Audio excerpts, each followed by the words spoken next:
Olá, meus amados irmãos, minhas amadas irmãs, tudo bem com vocês? Para mim é uma satisfação enorme revê-los através de mais um estudo da Palavra de Deus. Eu gostaria, antes de iniciar esse estudo, de convidá-los para uma palavra de oração.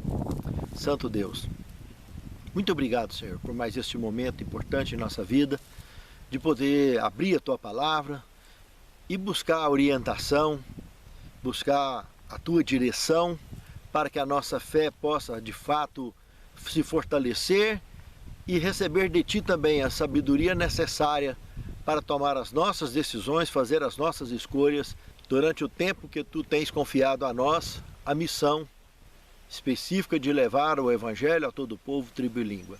Capacita-nos, unja-nos, é o que Te pedimos, agradecidos em nome de Jesus. Amém, Senhor. Um modo emocionante de se envolver. Tema muito legal hoje, tema extremamente missionário, interessante demais, né? Que a vida de todos nós, queira ou não, é uma missão. Não tem ninguém no planeta Terra que não tenha missão, todos têm missão. E as orientações missionárias que nós temos aqui nesse tema dessa semana são muito importantes, são muito relevantes. O verso principal está em Mateus capítulo 9, verso 37 e 38, que diz o seguinte: E então se dirigiu a seus discípulos. A seara, na verdade, é grande, mas os trabalhadores são poucos. Rogai, pois, ao Senhor da seara, para que mande trabalhadores para a sua seara. Veja, meus amados, a ilustração que Jesus estava fazendo aqui, com uma roça, de qualquer coisa, milho, trigo, não importa. E está dizendo que essa roça, essa seara é muito grande, mas tem muito pouco trabalhador. E que nós deveríamos estar orando, rogando, para que o Senhor pudesse mandar mais lavradores, para que a gente pudesse logo concluir com esta missão e completarmos a colheita, para termos a nossa aguardada recompensa. De cara aqui a gente viu que o problema não está na seara. O problema está na falta de trabalhadores. Mas por que será? Um problema dessa natureza em uma coisa tão importante como é a obra de Deus. Por quê? Questão de interesse, né?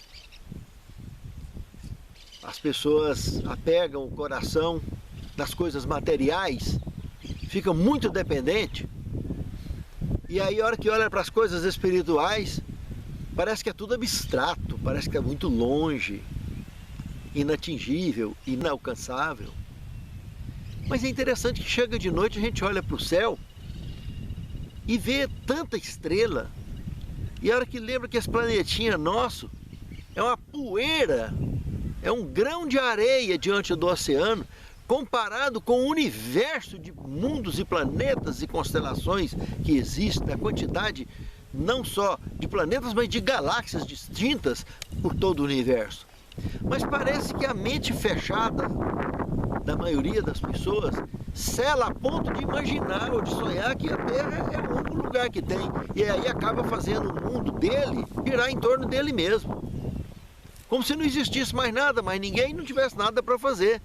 Como se tudo isso aí fosse teoria, balela, fosse uma utopia. Sendo que de noite todo mundo está olhando para o céu e está vendo. De dia não, está aqui tranquilo, o céu está limpinho. Mas eu sei que ali de trás, a hora que o sol esconder, vai aparecer as estrelas, os outros mundos, as outras galáxias. Independente de eu acessar ou não esses mundos, eu preciso de ter essa mente aberta, entendendo que mesmo agora de dia que eu estou olhando e não estou vendo as estrelas, mas eu sei que elas estão lá. Assim é a realidade das coisas espirituais. É ter essa certeza, essa convicção que as estrelas estão lá, que os outros mundos estão lá. Quantos e quantos relatos na Bíblia de seres celestiais indo para esse céu e voltando desse céu, aterrissando aqui na terra, conversando, interagindo conosco. E a promessa de Cristo que vai nos levar. Só que para Ele vir nos buscar para nos levar, precisa que eu e você completemos esse trabalho nessa seara. E nós devemos rogar ao Senhor para mandar obreiros, justamente para que Ele possa, trabalho muito amorável, conquistar outros corações para se agregar junto conosco nessa grande missão. E possamos então concluir com essa obra. E possamos então nos abraçarmos com o Senhor, o dono da seara, e vivermos eternamente em paz, conforme o projeto original de Deus, que é nos transformar, nos redimir, fazer-nos voltar a fazer parte de uma raça pura, que viva na eternidade, longe, completamente livre de dor, de pranto, de morte, coisas do gênero, que a palavra de Deus nos dá essa certeza. Então é falta de interesse da maioria, falta de convicção, falta de apego com as coisas de Deus, é que deixa as pessoas completamente abstratas, distantes dessas realidades celestiais, da qual é tão importante quanto o ar que respiramos. Se perdermos esse oxigênio, nós morremos. Eu não preciso estar enxergando o oxigênio para saber que eu preciso dele. Assim são as coisas espirituais. Assim são os interesses das coisas celestes. Por isso que Jesus falou, procurei em primeiro lugar o reino dos céus, que o resto vos será acrescentado. Nem as andorinhas passam fome, nem os lírios do campo deixam de se vestirem, e nem Salomão em toda a sua glória se vestiu como um deles. É muito interessante as ilustrações sobre a importância do reino de Deus, que Deus nos promove, e agora aqui estudando um tema que Ele nos envolve nessa missão, de compartilhar com Ele, de auxiliá-lo nessa obra de evangelismo sobre a face da terra, para que Ele de fato possa voltar logo e nos redimir este nosso mundo, nos conduzir a interagir novamente com o resto do universo como raça pura, onde não precisamos mais de estar olhando e só imaginando como que seria lá, mas vamos conhecer lá, é diferente, vale a pena, mas para isso precisamos de estarmos conectados com o Senhor. Por isso que Jesus pediu para orarmos, para rogarmos ao Senhor. Estar conectado, não nos desligarmos dessa necessidade, dessa prioridade em momento algum. Esse é o foco durante o trabalho nessa seara. Pense nisso, amado irmão. Pense nisso, amado irmão. Segundo tema, pequenos grupos, uma ideia divina. De fato, nós temos aqui uma citação de Efésios capítulo 3, que seria interessante nós lermos do verso 8 até o verso 13, para ver a extensão de fato do que esse tema está nos sugerindo. Aqui diz que apesar de serem poucos os que se envolvem na grande seara, mas esses são dotados de tanto poder que eles alcançam até potestades e principados em lugares celestes. Olha, irmãos, que coisa mais linda. Ezequiel, ele não estava lá pregando, lá na região, lá beirando o rio Eufrates, na região lá do Iraque, e Deus não chamou ele para ele vir até Jerusalém. Em fração de segundo ele foi transportado para Jerusalém e escreveu tudo o que aconteceria em Jerusalém 5 anos à frente dessa visão que ele estava tendo. Ele narrou com detalhe o que aconteceria 5 anos mais tarde. E voltou e narrou para os príncipes, para os reis, tanto do seu povo quanto de outros povos, aonde eles estavam cativos durante o cativeiro babilônico. No caso, estavam ali na região que hoje nós conhecemos como Iraque. Estava ali próximo à atual Bagdá. Mas Filipe, ele foi trasladado também. Ele estava lá perto de Jerusalém e foi levado lá no deserto afora, onde estava um eunuco indo, tentando entender o livro de Isaías, e ele apareceu do lado desse indivíduo, começou a pregar para ele, batizou ele, e aí ele desapareceu dali e foi aparecer lá em Azoto novamente. Então esses arrebatamentos são coisas reais que aconteceram e voltarão a acontecer, e Deus está dizendo aqui que nos leva a principados e potestades em lugares celestes, inclusive. João não descreveu do Apocalipse detalhes que ele viu em outros mundos, coisas que ele viu lá no reino eterno. A Pena Inspirada tem tanto relato desse gênero. Pois é, basta a minha e a sua conexão com Deus para que isso seja uma realidade incontestável na minha e na sua vida e possamos ser usados como instrumentos vivos nas mãos de Deus. Nós analisarmos tanto o livro de Gênesis, no capítulo 1, verso 1 e 2, verso 26, Hebreus capítulo 1, verso 1 e 2, como outros textos na Bíblia, nós podemos ver que desde a criação, a qualidade de serviço prestado pela Santíssima Trindade, em blocos de pequenos grupos, foram muito interessantes. E isso inspira a continuidade da obra, sempre desenvolvida em trabalhos menores para que possa influenciar trabalhos maiores. Pequenas massas atingindo grandes massas. Por isso que no terceiro tema, nós analisamos os pequenos grupos nas Escrituras. Aqui entra Êxodo 18, de 21 a 25, o saudoso Jetro, sogro de Moisés. Deus usa esse indivíduo como instrumento vivo na mão dele, na mão divina, para dar instrução a Moisés, que estava numa situação extremamente cansativa, exaustiva. Veja que Moisés, quando saiu do Egito, tinha aproximadamente 1.600.000 pessoas sob seus cuidados, que todos os problemas vinham diretamente para ele. Quando eles conseguiram chegar lá na região do Sinai, próximo à região onde morava Jetro, Jetro então foi encontrar com eles, lá próximo do Sinai.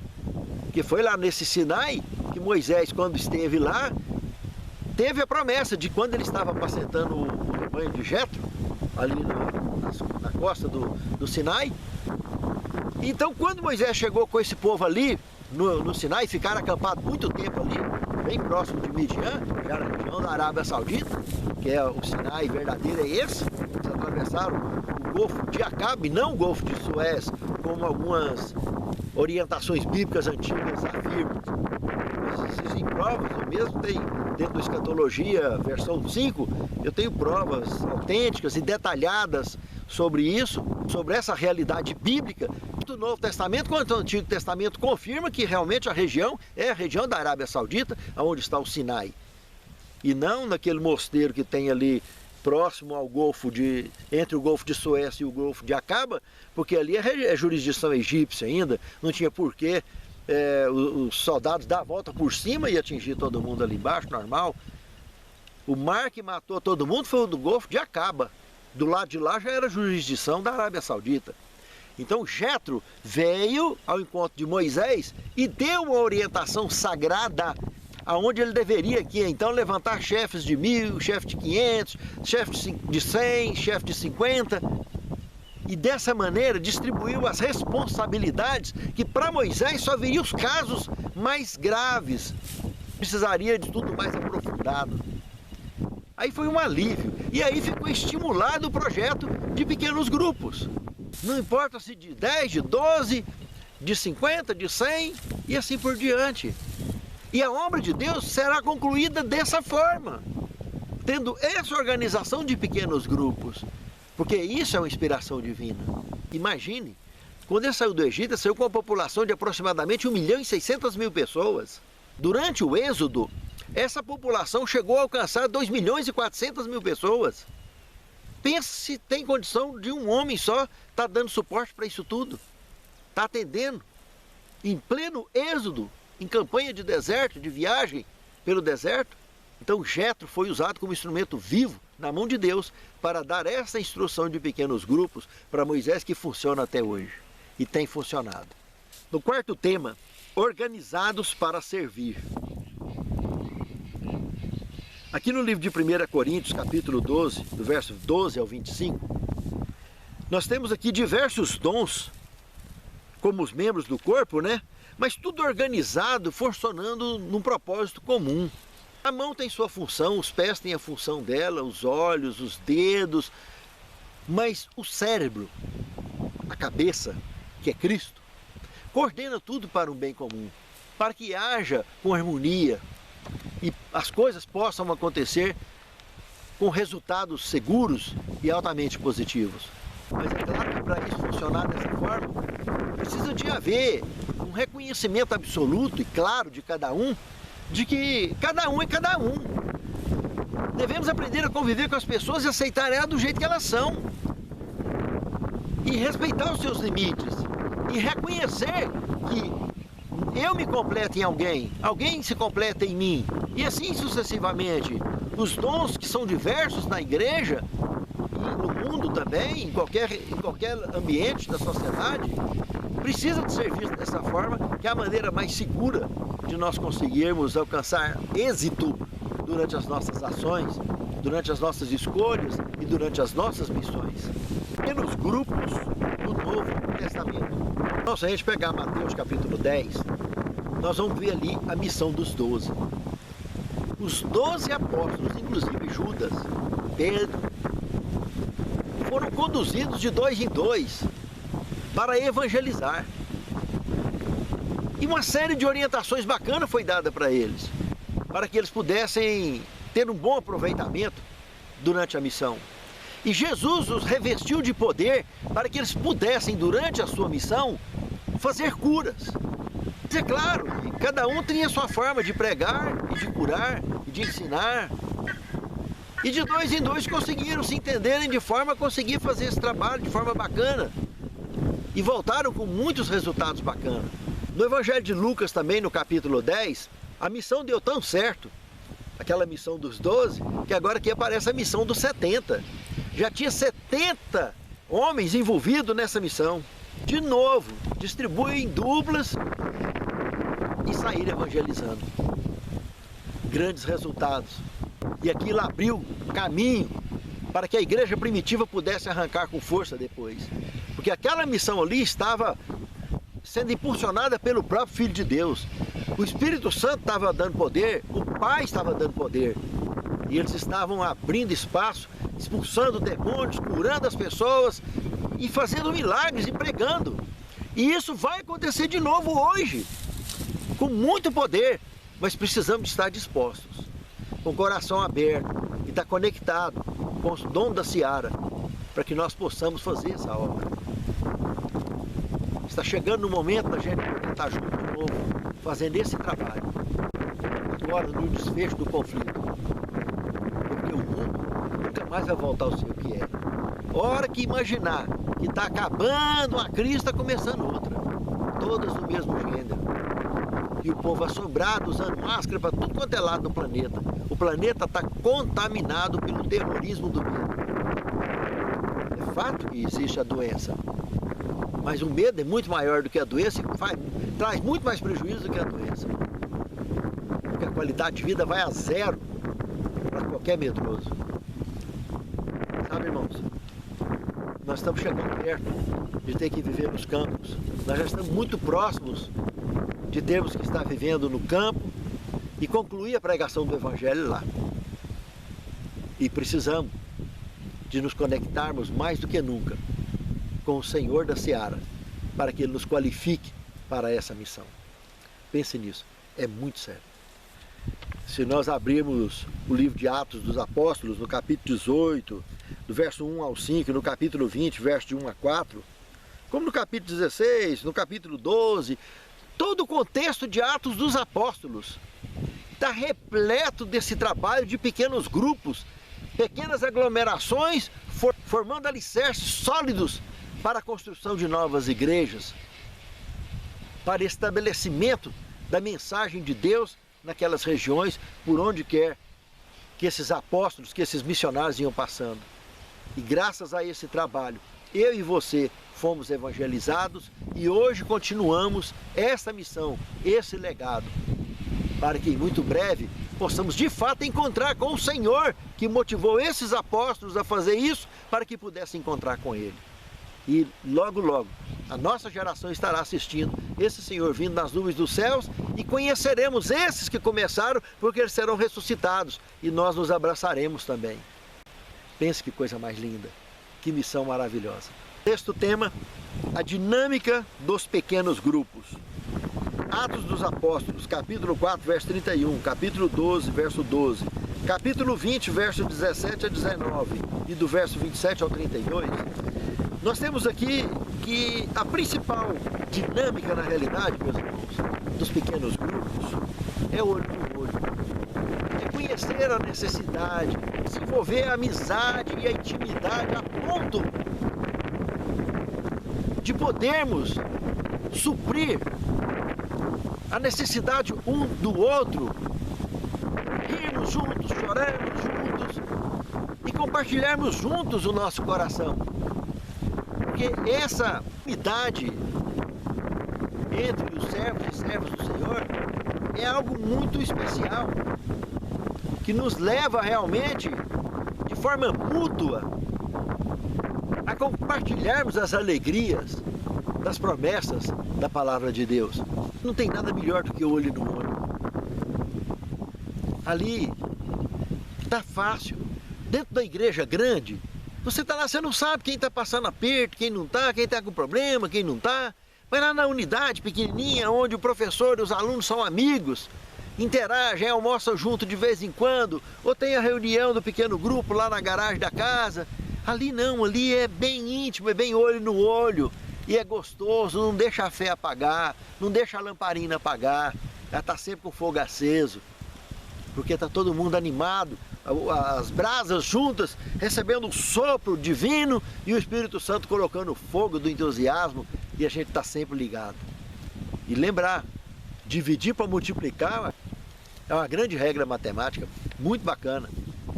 Às vezes saímos, montamos um pequeno grupo, e do pequeno grupo acaba se dando numa grande igreja. E isso sempre deu certo e vai continuar dando certo, porque Ele é o Senhor da seara. Sétimo tema, pequenos grupos poderosos. Eu citaria Atos dos Apóstolos, capítulo 2, verso de 1 a 11, que nos lembra o Pentecostes. Imagine que 19 pessoas foram selecionadas, 20 ao todo, contando com Pedro. Pedro estava fazendo um sermão e outros 19 representantes estavam um na frente de cada caravana, que consta aí nesse relato 19 caravanas. E Pedro pregando na língua nativa e cada um daqueles representantes pregando na língua daquela caravana. E eles ficaram impressionados. Mas esses homens não são galileus? Como eles estão falando na língua que nós nascemos? Eles ficaram encantados. Quando terminou o sermão de Pedro, batizaram milhares de pessoas de uma só vez, irmão. Pense que maravilha que foi o resultado desta reunião de pequenos grupos juntos, levados para cada um para seu campo de trabalho distinto. É justamente ali que apareceu o Evangelho para mim e para você. É justamente ali que nós encontramos a palavra, aqui onde a gente está. E é dessa mesma forma que nós continuaremos a levá-la. Que estamos prestes a receber essa chuva serôdia. Essa que aconteceu no Pentecostes foi a temporã, foi para plantio dessa seara. A que vai cair agora é para colher essa seara, a chuva serôdia, a da colheita. E os poderes serão maravilhosos, manifestos na minha e na sua vida. Pense nisso, amado irmão. Pense nisso, amado irmão. Santo Deus, muito obrigado, Senhor, pela orientação da Tua palavra, pela Tua direção, Senhor. Nos oriente, nos conduzas durante a nossa missão, Senhor, para que nós possamos sempre estar sempre cumprindo com a Tua vontade. Nos conduza com êxito, nos abençoe, nos guarde. É o que te suplicamos, agradecidos em nome de Jesus. Espera amanhã,